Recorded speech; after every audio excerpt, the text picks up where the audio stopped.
بسم اللہ الرحمن الرحیم۔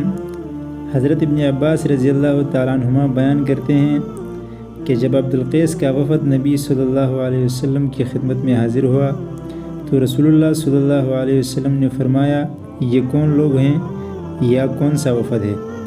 انہوں نے عرض کیا، ہم ربیعہ قبیلہ کے لوگ ہیں۔ آپ صلی اللہ علیہ وسلم نے فرمایا، قوم یا وفد خوش آمدید، تم کشادہ جگہ آئے اور تم رسوا ہوئے نہ نادم۔ انہوں نے عرض کیا، اے اللہ کے رسول، ہم صرف حرمت والے مہینوں میں آپ کی خدمت میں حاضر ہو سکتے ہیں۔ ہمارے اور آپ کے مابین مضر کے کفار کا یہ قبیلہ آباد ہے۔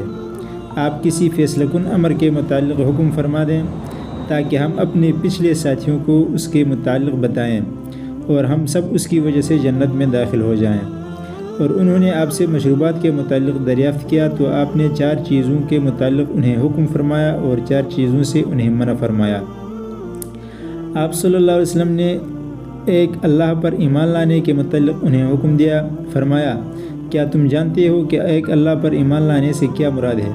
انہوں نے عرض کیا، اللہ اور اس کے رسول بہتر جانتے ہیں۔ آپ صلی اللہ علیہ وسلم نے فرمایا، اس بات کی گواہی دینا کہ اللہ کے سوا کوئی معبود نہیں اور یہ کہ محمد صلی اللہ علیہ وسلم اللہ کے رسول ہیں، نماز قائم کرنا، زکوٰۃ ادا کرنا اور رمضان کے روزے رکھنا، اور یہ کہ تم مال غنیمت میں سے 5واں حصہ ادا کرو۔